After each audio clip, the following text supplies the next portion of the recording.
Hello friends, welcome to Yadna investment academy. और इस gold की सीरीज़ में आप सभी का स्वागत है। दोस्तों, हम इस सीरीज़ में लगभग 4 से 5 वीडियो बनाएंगे और इसमें हमने पहले वीडियो में हमने डिजिटल गोल्ड और फिजिकल गोल्ड ये दो इंस्ट्रूमेंट देखे कि भाई जो इन्वेस्टमेंट के हिसाब से उनका टैक्सेशन देखा, for whom it is recommended, what all features are there, what are the risk factors and what are the positive factors in those two instruments। तो हमने फिजिकल और डिजिटल गोल्ड देखा। आज हम देखेंगे गोल्ड ETF और gold mutual funds. तो चलिए दोस्तों, देखते हैं कि भी क्या होता है गोल्ड ETF, क्या होते हैं गोल्ड म्यूचुअल फंड और इनका टैक्सेशन और अदर फैक्टर्स क्या होते हैं। तो दोस्तों, गोल्ड ETF जो होता है, ETF मतलब हमारे लिए it is a mutual fund only. तो गोल्ड ETF मतलब एक फंड है, म्यूचुअल फंड है जो सिर्फ गोल्ड में इन्वेस्ट कर रहा है। तो यहाँ पर गोल्ड ETF ये म्यूचुअल फंड है और ये लिस्टेड होते हैं। Gold ETFs are listed. तो ये जैसे हम नॉर्मल शेयर्स ट्रेडिंग करते हैं या फिर नॉर्मल लिस्टेड सिक्योरिटीज में डील करते हैं, वैसे ही गोल्ड ETF भी स्टॉक एक्सचेंज पर ट्रेड होते हैं। इसके लिए डीमैट अकाउंट कंपलसरी है। अभी तक हमारे लिए फिजिकल गोल्ड के लिए डीमैट अकाउंट ज़रूरी नहीं था, डिजिटल गोल्ड के लिए भी डीमैट अकाउंट ज़रूरी नहीं था, पर यहाँ पर हमारे लिए गोल्ड ETF के लिए डीमैट अकाउंट ज़रूरी है। उसका 1 यूनिट गोल्ड ETF में 1 यूनिट मतलब 1 ग्राम गोल्ड। 1 यूनिट मतलब 1 ग्राम गोल्ड। जनरली जो हमने पहले भी वीडियो में देखा कि भाई जहाँ पर भी इन्वेस्टमेंट है और जहाँ पर भी वर्ल्ड स्टैंडर्ड का कंसर्न आता है तो वहाँ पर प्योरिटी इज 99.5 और इसको 995 प्योरिटी बोलते हैं, 995। तो ये 99.5% प्योरिटी के साथ में होता है। जनरली दो ही इसमें डील होते हैं ये इन्वेस्टमेंट मेजरली, जो ऑनलाइन या प्योर गोल्ड में होते हैं, 99.5 और 99.9। पर मेजरली वर्ल्ड वाइड जो स्टैंडर्ड होता है वो जनरली 99.5 का होता है। अगर हम अब आगे हम देखेंगे गोल्ड मोनेटाइजेशन स्कीम वगैरह, उसमें भी कि भाई even though we give our gold in 99.9 purity but still they will convert it into 99.5, मतलब वो हमारा गोल्ड उतने से बढ़ा भी देंगे। 0.4 जितना भी डिफरेंस पड़ रहा है उतने इससे वो हमारा गोल्ड का ये बढ़ा देते हैं, अमाउंट जो वेट है उतना बढ़ा देते हैं। तो नाउ गोल्ड ETF मतलब यहाँ पर gold ETF is nothing but an mutual fund, it is listed और यहाँ पर इसको डील करने के लिए हमारे पास में डीमैट और ट्रेडिंग अकाउंट होना ज़रूरी है। ये क्या करता है, गोल्ड ETF कैसे वर्क करता है? तो गोल्ड ETF हमारे से पैसे लेता है, मतलब I have invested in a mutual fund, तो मैंने इन्वेस्ट कर दिया गोल्ड ETF में। Against that gold the mutual fund will by physical gold, वो अपने लिए फिजिकल गोल्ड बाय करेगा, वो भी करंट मार्केट रेट पे। तो जनरली मेरे पास में जो मुझे गोल्ड में इन्वेस्टमेंट करना है वो मैं म्यूचुअल फंड के थ्रू कर रहा हूं, तो यहां पर वो म्यूचुअल फंड के थ्रू इन्वेस्टमेंट हो जाएगी। मैं गोल्ड ETF में डालूंगा, gold ETF again against my money will by the gold, तो उनके पास में गोल्ड बाय हो जाएगा। तो यहां पर फिजिकल गोल्ड है, फिजिकल गोल्ड है, but can I get the physical gold in redemption like in digital gold? Digital gold में मेरे पास चॉइस था कि भाई I can redeem it in cash और I can go for the physical gold, but यहाँ पर ETF में फिजिकल गोल्ड का कोई ऑप्शन नहीं है। If I have to redeem, I have to redeem through sell only, money will get credited to my account only. तो मुझे bye करना है, मेरे डीमैट अकाउंट में मेरे पास में गोल्ड ETF आ जाएंगे। गोल्ड ETF को जब मैं सेल करूंगा तो प्रोपोर्शनल कंसर्न अमाउंट मेरे बैंक अकाउंट में क्रेडिट हो जाएंगे। ये नॉर्मली जब जब क्योंकि लिस्टेड है तो कब ट्रेड होगा, तो ये जो ट्रेडिंग का टाइम है उसी टाइम में, मतलब जब एक्सचेंज चल रहा है उसी टाइम में ट्रेड होगा। तो यहाँ पर मेरे पास में गोल्ड के यूनिट्स आने के बाद में मैंने उसको बेच दिया, तो मेरा ये गोल्ड का जो एक्सपोजर है वो कवर होता है। फिर यहाँ पर जब मैं गोल्ड बाय कर रहा हूँ, तो मैं यहाँ पर गोल्ड बाय कर रहा हूँ, तो जब मैं गोल्ड बाय करने जाता हूँ तो मुझे 3% GST देना है। प्लस अगर इवन दो कहीं कहीं पर रॉ गोल्ड भी है तो वहाँ पर नॉमिनल चार्ज भी लेते हैं, उसका मेकिंग चार्ज, कि भाई बिस्किट ले रहे हैं हम तो बिस्किट मेकिंग चार्ज लेते हैं, कॉइन ले रहे तो कॉइन मेकिंग चार्ज लेते हैं, भले ही वो नॉमिनल है, बट दोनों भी यहाँ पर लगने वाले नहीं है बिकॉज इट इज़ मतलब फिजिकल फॉर्म में नहीं है, तो यहाँ पे GST not applicable, making charge not applicable. पर क्योंकि ये म्यूचुअल फंड वर्क कर रहा है तो म्यूचुअल फंड की जो एसोसिएशन, जो अथॉरिटीज़ है या जो प्लेयर्स है, तो मतलब वहाँ पे स्पॉन्सरर है, वहाँ पर ट्रस्टीज़ है, ये सब जो एक्सपेंसेस होने वाले हैं, ये कंपनी के जो एक्सपेंसेस है प्लस वहाँ पर जो प्रॉफिट उनको अर्न करना है, वो एक्सपेंस रेशियो के फॉर्म में हमें कुछ चार्ज होगा। बट अगेंस्ट 3% हमारे लिए कुछ नॉमिनल हो सकता है, 1%, 0.5%, इससे ज़्यादा बहुत ज़्यादा रहना नहीं है। तो still we are at saving scenario कि भी if I want to go and invest into gold, if I go into the physical gold, at least I have 3% extra cost, at least GST cost. But if I am going for the gold ETF, then there is a saving of 3% cost in my scenario. Then why people will go for the physical gold and why will not go for the digital gold ETFs? So जब physical gold लेता है तो मुझे बेचने की कोई binding नहीं है, I can keep it with my self and I have that advantages कि भाई मेरा गोल्ड मेरे पास में है, I can exchange it, I can do anything what ever.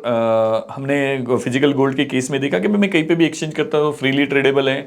Geographical tension है, पॉलिटिकल टेंशन है, जब कभी कुछ सिनारियोज है तो मे भी हो सकता है कि भाई हमारे डिजिटल असेट कुछ काम में ना आए, but at that point of time gold is the currency which can be traded very easily. तो इसलिए ये जो एडवांटेजेस है, इसके कारण भी किसी को अगर लॉन्ग टर्म में रखना है, लॉन्ग रन में रखना है, तो he can go for the physical gold. And जिसको बस पोर्टफोलियो का एक्सपोजर लेना है, पोर्टफोलियो का अलोकेशन लेना है, या बस बढ़ते प्राइस का एडवांटेज लेना है, तो he can go for the digital, कि वहां पर जीएसटी का इंपैक्ट लेने की जरूरत नहीं है। तो इस तरह से फिजिकल गोल्ड और गोल्ड ईटीएफ में फर्क पड़ने वाला है, गोल्ड ईटीएफ में फर्क पड़ने वाला है। तो गोल्ड ईटीएफ हमको एक्सचेंज पे ही ट्रेड करना है। अब फिर हमने दूसरा सिनारियो भी देखा है कि भाई डिजिटल गोल्ड भी था हमारे पास में और गोल्ड ईटीएफ भी है, तो डिजिटल गोल्ड और गोल्ड ईटीएफ में क्या फर्क पड़ने वाला है?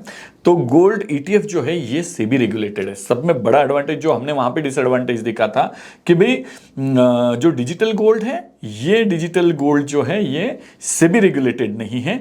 इसके कारण से उसके जो प्लेटफॉर्म है या जो प्राइवेट प्लेयर है उनके भरोसे पे हम काम कर रहे हैं। But if I go for the gold ETF तो ये सेबी रेगुलेटेड है। इसके लिए सेबी का भी ऑडिट होगा कि भाई इन्होंने जो गोल्ड लिया है वो गोल्ड सिक्योर वॉल्ट में है कि नहीं है, उसका ऑडिट हुआ है कि नहीं हुआ है, इसके लिए जितना यूनिट बाय हुए हैं उतने का गोल्ड बाय है क्या नहीं है, वहां पर कुछ गलत तो नहीं हो रहा है। तो वहां पर कोई तो भी रेगुलेटर है और सेबी जैसा रेगुलेटर है, तो इट इज मोर सिक्योर और safe. Against that digital gold में हमको 3% जीएसटी फिर भी है, ये बस फॉर्म चेंज हो गया था। डिजिटल गोल्ड और गोल्ड ईटीएफ फिजिकल गोल्ड में सिर्फ फॉर्म चेंज हो गया। Instead of buying and keeping it physically right now, I am maybe postponing my physical delivery to a certain time.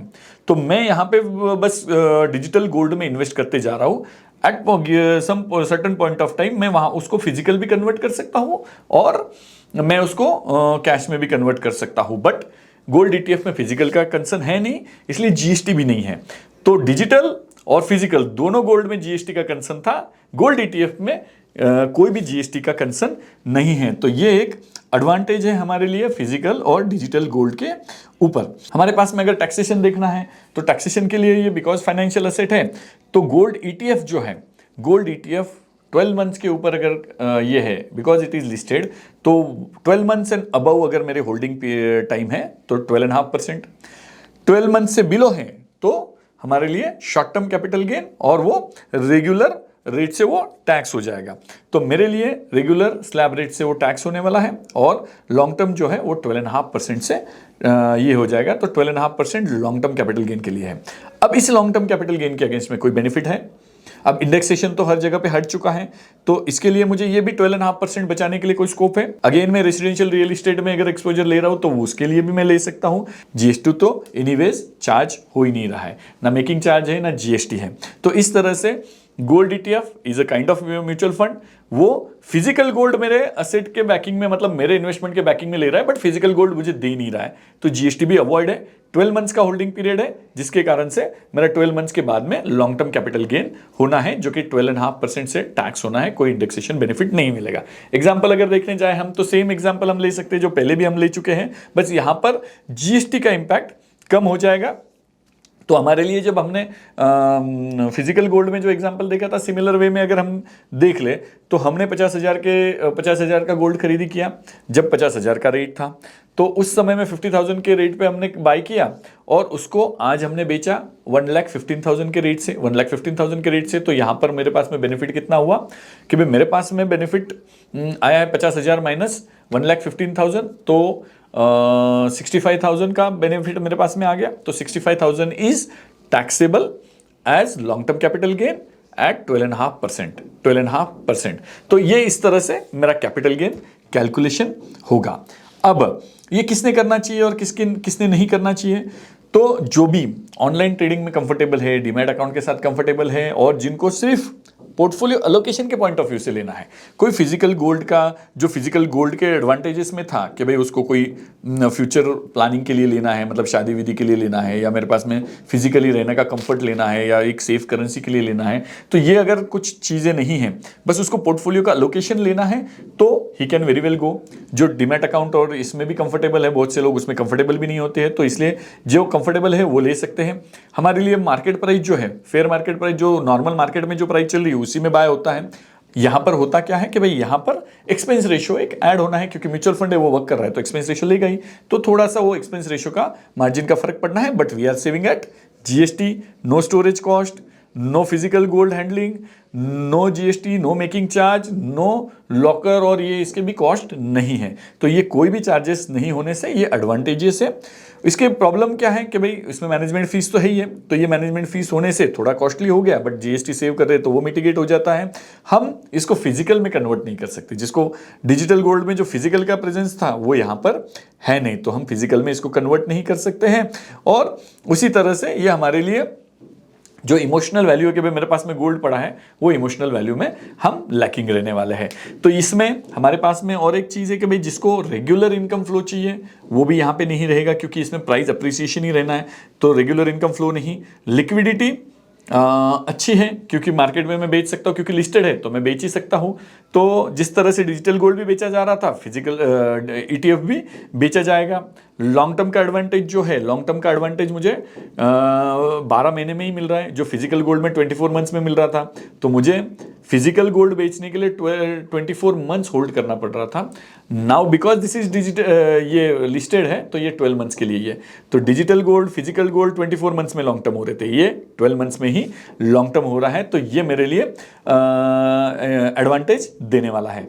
तो friends ये हमने देखा कि भाई how the digital gold works, मतलब सॉरी ETF वर्क्स। नाउ इसके बाद आता है हमारा अगला जो इंस्ट्रूमेंट है वो है sovereign gold bond. Sovereign gold bond, उसके पहले दोस्तों हम गोल्ड बॉन्ड के पहले हम म्यूचुअल फंड देख लेते हैं कि भाई गोल्ड म्यूचुअल फंड भी है हमारे पास में। तो गोल्ड म्यूचुअल फंड क्या है, हमारा ETF भी म्यूचुअल फंड ही था, बट ETF जो है वो फिजिकल गोल्ड में डायरेक्टली इन्वेस्ट कर रहा था, no other investment. But mutual fund जो होती है, गोल्ड म्यूचुअल फंड जो होते हैं वो भी म्यूचुअल फंड ही है, म्यूचुअल फंड ही है, पर इसके लिए एक तो डीमैट अकाउंट की जरूरत नहीं है, मैं ऑफलाइन भी कर सकता हूं, जैसे मैं रेगुलर म्यूचुअल फंड करता हूं तो मैं डिस्ट्रीब्यूटर के थ्रू कर सकता हूं।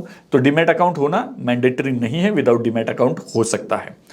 प्लस ये जो म्यूचुअल फंड्स हैं ये फिजिकल गोल्ड में भी इन्वेस्ट कर सकते हैं, गोल्ड माइनिंग कंपनीज में भी डाल सकते हैं, गोल्ड के अलग अलग ऑप्शंस में वो जा सकते हैं, गोल्ड के ऑप्शन में, क्योंकि ये गोल्ड म्यूचुअल फंड है तो गोल्ड के अलग अलग ऑप्शंस में वो जा सकते हैं, इवन ETF में भी वो जा सकते हैं, गोल्ड ETF में भी जा सकते हैं। तो यहां पर इनके पास में वाइड रेंज है जो कि भी वो उसमें जा सकते हैं। यहां पर डीमैट अकाउंट हमारे लिए मैंडेटरी नहीं है, हम छोटी सी अमाउंट भी डाल सकते हैं, जैसे म्यूचुअल फंड की SIP हम 100 रुपए की भी कर ही सकते हैं, तो 100 रुपए की भी हम इन्वेस्टमेंट इसमें कर सकते हैं। और ये रेगुलर जो है, अब ये डायरेक्टली मतलब ऐसे लिंक नहीं है गोल्ड प्राइस के साथ। गोल्ड म्यूचुअल फंड जो है, क्योंकि उसके पास में अलग अलग एक्सपोजर है, फिजिकल गोल्ड है तो फिजिकल गोल्ड तो डायरेक्टली लिंक रहेगा, बट जब गोल्ड माइनिंग कंपनीज है वो तो कंपनीज है, वो डायरेक्टली लिंक नहीं रहेंगे कि भाई मेरे पास फिजिकल गोल्ड का रेट बढ़ा है तो गोल्ड माइनिंग कंपनी का रेट अभी बढ़ा ही होगा या उसके साथ में रहेगा ही। तो इसका डायरेक्ट लिंकिंग जो हमने अभी तक 3 फॉर्म देखे, एक देखा हमने डिजिटल गोल्ड, फिजिकल गोल्ड और गोल्ड ETF, ये डायरेक्टली गोल्ड प्राइजेस के साथ लिंक्ड है। आज वो बढ़ा है तो ये भी बढ़ेगा ही, बट गोल्ड म्यूचुअल फंड में डायरेक्ट कोरिलेशन रहने की जरूरत नहीं है, क्योंकि इसके पास में एक्सपोजर अलग भी है। गोल्ड माइनिंग कंपनीज का एक्सपोजर होने से उनके वो शेयर प्राइसेस पे डिपेंड करने वाला है। अब तो शेयर प्राइसेस अगर बढ़ेंगी तो बढ़ेगा, नहीं बढ़ेगी तो नहीं बढ़ेगा। तो उसमें गोल्ड का जो एक्सपोजर है प्लस गोल्ड ईटीएफ का जो एक्सपोजर, वो तो मार्केट लिंक्ड है, बट गोल्ड माइनिंग कंपनीज का एक्सपोजर लिंक नहीं होने से थोड़ा वेरिएशन रहने वाला है, थोड़ा वेरिएशन रहने वाला है। अब क्योंकि ये म्यूचुअल फंड है और इक्विटी म्यूचुअल फंड नहीं है, पूरे इक्विटी ओरिएंटेड नहीं है, तो इसका कैपिटल गेन का जो पीरियड है ये 24 मंथ्स है जो फिजिकल गोल्ड में था। तो long term capital gain will become the capital gain will become long term on completion of 24 months, मतलब 2 इयर्स के बाद में वो लॉन्ग टर्म होगा और 2 इयर्स के पहले वो शॉर्ट टर्म हो जाएगा। शॉर्ट टर्म हो जाएगा तो रेगुलर स्लैब रेट से चला जाएगा, रेगुलर स्लैब रेट से चला जाएगा। तो मेरे पास में जो गोल्ड ईटीएफ ऐसा था जो 12 मंथ्स में ही मेरे लिए लॉन्ग टर्म करा रहा था, ये 24 मंथ्स है, फिजिकल भी डिजिटल भी ये 24 मंथ्स में। यहां पर जीएसटी लगने वाला है क्या? नहीं लगने वाला, क्योंकि ये अगेन म्यूचुअल फंड है। तो मुझे गोल्ड ईटीएफ में भी जीएसटी नहीं लगा और गोल्ड म्यूचुअल फंड में भी नहीं लगा। इसकी वजह से उसकी प्राइसिंग कॉस्ट कम है और इसकी वजह से मेरा जो इनकम है वो भी अच्छा रहने वाला है, क्योंकि यहाँ पे टैक्स नहीं है। फिर यहाँ पर लॉन्ग टर्म कैपिटल गेन के अगेंस्ट में मुझे कोई एडवांटेज मिलने वाला है क्या, मतलब टैक्स एग्जम्पशन मिल सकता है क्या? तो डेफिनेटली हाउस प्रॉपर्टी भी खरीद सकता हूं provided I fulfil the condition given in that respective sections. तो वो मुझे मिल सकता है, बट मैं वो भी टैक्स अवॉइड कर सकता हूं कि नहीं? तो कर सकता हूं। अब प्रोज एंड कॉन्स देखें, हम एडवांटेज डिसएडवांटेज देखें तो ये सेबी रेगुलेटेड है, अगेन सेफ्टी है जो डिजिटल गोल्ड में थोड़ी सी मिसिंग थी। इसमें प्योरिटी और चोरी का कोई टेंशन है नहीं। मैंने तो लिया है, वो उन्होंने गोल्ड लिया है, गोल्ड लिया भी है और गोल्ड ईटीएफ भी लिया है तो वो उन्होंने लिया है, तो मेरे पास में उसकी रिस्क नहीं है। मुझे उसको संभालने के लिए ना लॉकर लेने की जरूरत है ना कुछ है मेरे पास में ये, और मुझे ना ही डीमैट अकाउंट की भी जरूरत है। तो मेरे पास में ये वैसे म्यूचुअल फंड के तरह मेरे पास में यूनिट के फॉर्म में रहेगा। ये मैं छोटे छोटे अमाउंट में भी इन्वेस्ट कर सकता हूँ, मंथली एसआईपी के फॉर्म में भी इन्वेस्ट कर सकता हूँ। ये जिनको कंफर्टेबल नहीं है डीमैट अकाउंट, उनके लिए अच्छी चीज़ है। फिर अगेन स्टोरेज कॉस्ट नहीं, जीएसटी नहीं, मेकिंग चार्ज नहीं, कुछ भी नहीं होने से ल्यूक्रेटिव भी है। अब इसमें प्रॉब्लम क्या है, डिसएडवांटेज क्या है? तो एक्सपेंस रेशियो है, तो स्मॉल मैनेजमेंट फीस तो रहने वाली है, पर जीएसटी भी तो हम बचा ही रहे हैं। यहाँ पर एग्जैक्टली हमने देखा कि भाई गोल्ड प्राइस के साथ रिलेट नहीं कर रहा है, क्योंकि इसमें दो चीजें हैं। एक तो ईटीएफ में अगर इन्वेस्ट किया तो ईटीएफ की भी कॉस्ट लग रही है, तो एकदम मैच नहीं होगा, और गोल्ड माइनिंग कंपनीज में है तो फिर अगेन उसमें भी ये इशू रहेगा। जिनको रेगुलर इनकम चाहिए, उनके लिए ये नहीं रहेगा, क्योंकि ये बढ़ते जाएगा, ग्रोथ ज़्यादा रहेगी इसमें, डिविडेंड और ये पे आउट होने के बहुत कम चांस रहने वाले हैं। तो जिनको रेगुलर इनकम चाहिए उन्होंने डिविडेंड पे आउट ऑप्शंस में जाना चाहिए। तो यहाँ पर मेनली कैपिटल एप्रिसिएशन मिलने वाला है। तो ये हो गए दोस्तों, हमने देखा कि भाई गोल्ड म्यूचुअल फंड कैसे वर्क करता है और गोल्ड ईटीएफ कैसे वर्क करता है। हमारे पास में अगला ऑप्शन है दोस्तों sovereign gold bonds. Sovereign gold bonds ये गवर्नमेंट ने निकाला हुआ बॉन्ड है, जिसके अगेंस्ट में उन्होंने again per unit is equal to 1 gram, तो 1 ग्राम के मल्टीपल में मैं ले सकता था। गवर्नमेंट ने ये जो लॉन्च किया, वो गवर्नमेंट रियलाइज कि भाई ये बहुत बड़ी गलती हमने कर दी है, तो उसके बाद गवर्नमेंट का कोई भी सोवरिन गोल्ड बॉन्ड का सीरीज आया नहीं। एक लेवल तक आया, उसके बाद गवर्नमेंट को रियलाइज हो गया कि भाई इट इज टू कॉस्टली। जिन्होंने 2020 के आसपास में या उसके पहले लिए है, तो नाउ तो उनके गोल्ड के प्राइसेस ऐसे हो गए कि भाई गवर्नमेंट के लिए मुश्किल हो गया। Over and about sovereign gold bond ये था कि भाई सोवरिन गोल्ड बॉन्ड में मैं बस डिजिटली गोल्ड बाय करने वाला था, तो भाई मतलब मैंने इतने इन्वेस्ट कर दिए तो मेरा जीएसटी बच गया। अगेन ईटीएफ के जैसा जीएसटी नहीं लगना था, तो वो हो गया, मेरा एक्सपोजर भी गोल्ड में हो गया। प्लस ओवर एंड अबाउ मुझे 2 एडवांटेज दिए थे गवर्नमेंट ने, 2 एडवांटेज। एक तो on redemption with the RBI no capital gain tax, जो हमको 12.5% का कैपिटल गेन टैक्स लगना था, उसको बचाने के लिए हमारे पास भले ऑप्शन थे, बट यहां पर टैक्स ही नहीं है, एग्जम्प्ट कैपिटल गेन। और दूसरा 2.5% का एनुअल इंटरेस्ट, जिस भी प्राइस को मैंने इन्वेस्ट किया था उस पर 2.5% का एनुअल मुझे इंटरेस्ट मिलते रहेगा जब तक कि मैं उसमें इन्वेस्टेड हूं। तो ये गवर्नमेंट के पॉइंट ऑफ व्यू से बहुत नुकसान का था, बट हमारे लिए बहुत अच्छा चला, इन्वेस्टर के लिए बहुत अच्छा चला, क्योंकि गोल्ड के प्राइजेस ट्रिमेंडसली अच्छे चले, बहुत अच्छे चले। इसके लिए फिर हमारे पास में यहाँ पर सोवरिन गोल्ड बॉन्ड जो गवर्नमेंट ने इशू किए, उसके अगेंस्ट में क्या मैं रिडम्पशन करके फिजिकल गोल्ड ले सकता हूं क्या? तो नहीं ले सकता। मैच्योरिटी पे कंपलसरी रिडम्पशन विथ आरबीआई। क्या मैं इसको क्या मैं इसको ऑफ मार्केट सेल कर सकता हूं, मतलब आरबीआई छोड़ के बाकी सेकेंडरी मार्केट में ट्रेड कर सकता हूं? तो डेफिनेटली कर सकता हूं। अब जब मैं बाय करता हूं तो मेरे पास में दोनों ऑप्शन थे। बाय करते समय मैं फिजिकल में भी, पेपर फॉर्म में भी ले सकता था और डीमैट फॉर्म में भी ले सकता था, तो दोनों फॉर्म मेरे पास में अवेलेबल थे। तो डीमैट अकाउंट में है तो मैं उसको ट्रेड कर सकता हूं, डीमैट अकाउंट में मैं उसको ट्रेड कर सकता हूं, तो उसको बोलते हैं सेकेंडरी मार्केट में डीलिंग। जब आरबीआई ने हमको इश्यू किया तब तो प्राइमरी मार्केट था, जब मैं सेकेंडरी मार्केट में डील कर रहा हूं तो वो सेकेंडरी मार्केट मतलब मैं डीमैट से कर रहा हूं। तो प्राइमरीली जब आरबीआई ने इश्यू किए थे, मैं फिर से आरबीआई को सरेंडर करता हूं तो मुझे नो कैपिटल गेन, तभी सिर्फ नो कैपिटल गेन। मैं सेकेंडरी मार्केट में कर रहा हूं तो कैपिटल गेन आएगा, तब कैपिटल गेन आएगा। बस आरबीआई को सरेंडर कर रहा हूं तो नो कैपिटल गेन, नथिंग। अब मैं आरबीआई को कब सरेंडर करूंगा, तो उसका 8 ईयर्स का तो बाय डिफॉल्ट सरेंडर था। 5 साल के बाद भी मैं आरबीआई के पास सरेंडर कर सकता था, तो 5 साल होने के बाद में मैं कभी भी आरबीआई को सरेंडर करता हूं तो no capital gain, secondary market में करता हूं तो कैपिटल गेन। यहां पर जीएसटी, नो जीएसटी, कोई जीएसटी उसमें लगना नहीं है। हमने देख लिया कि भाई 1 ग्राम 1 यूनिट के बराबर था, 1 ग्राम इज 1 यूनिट के लिए, ये मेजरली सिर्फ रेसिडेंट के लिए था। गोल्ड, सोरिन गोल्ड बॉन्ड, बाकी ऑप्शन में कोई भी इन्वेस्ट कर सकता था, पर sovereign gold bond is only for the resident, NRIs are not allowed. Even minor के नाम पे भी मैं इन्वेस्ट कर सकता था। तो यहां पर सिर्फ मैं रेसिडेंट के लिए ही ये ऑप्शन खुला था, तो उसमें इंडिविजुअल, एचयूएफ, ट्रस्ट, यूनिवर्सिटीज, ये सब लोग इन्वेस्ट कर सकते थे और 8 ईयर्स का पीरियड था। अब टैक्सेबिलिटी को अगर हम देखने जाएं तो उस पर जो 2.5% का जो इंटरेस्ट मिल रहा था, 2.5% का इंटरेस्ट जो है वो इंटरेस्ट हमारे लिए टैक्सेबल था। और कैपिटल गेन आरबीआई को सरेंडर करने के बाद एग्जम्प्ट, सेकेंडरी मार्केट में एग्जम्प्ट किया तो 12 मंथ्स के बाद टैक्सेबल, 12 मंथ के पहले 12 मंथ के बाद लॉन्ग टर्म और 12 मंथ के पहले शॉर्ट टर्म। तो यहां पर होल्डिंग पीरियड लाइक ईटीएफ के जैसा 12 months above and below, 12 months का होल्डिंग पीरियड का क्राइटेरिया है लॉन्ग टर्म और शॉर्ट टर्म के लिए। ये भी हमारे लिए एडवांटेज है, instead of in physical it is 24 months, तो हमारे पास यहाँ पे सिर्फ 12 मंथ्स है।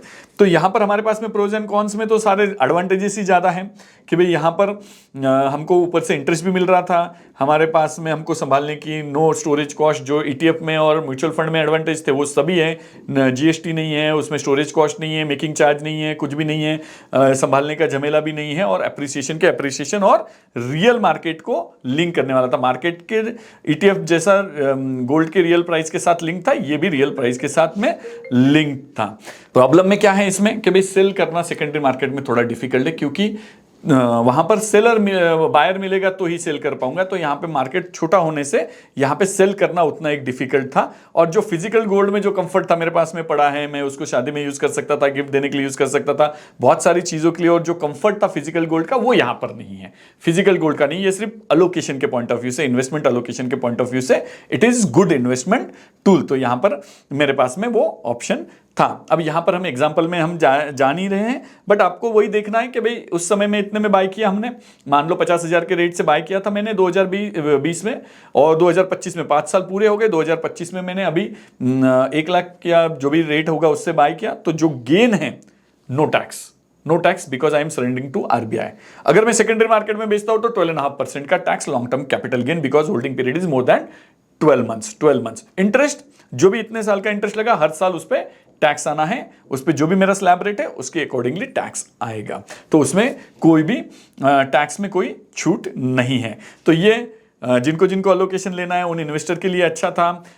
इसमें थोड़ा सा फिक्स रिटर्न भी था, बाकी इंस्ट्रूमेंट में हमारे पास में फिक्स फ्लो नहीं था, बट रिकरिंग इनकम का 2.5% का फ्लो था। अप्रिसिएशन तो डेफिनेटली है ही है, कैपिटल अप्रिसिएशन था, और कैपिटल गेन का बेनिफिट जो कि भाई 0 है आरबीआई को सरेंडर करने के बाद, और सेकेंडरी मार्केट में भी 12 मंथ्स का ही होल्डिंग पीरियड है, 12.5% तो ही है, बट 12 मंथ्स का ही होल्डिंग पीरियड होने से लॉन्ग टर्म कैपिटल गेन हमारा जल्दी हो जाता है, जिसकी वजह से मैं 54F में इसको बेनिफिट ले सकता था। होप दोस्तों आपको ये इंस्ट्रूमेंट भी समझ में आए होंगे। Going forward we are going into the different instruments also, and बाकी भी चीजें जो गोल्ड से रिलेटेड है वो सभी हम कवर करने वाले हैं, तो लगे रहिए और इस वीडियो को, इस सीरीज को देखते रहिए। थैंक यू दोस्तों।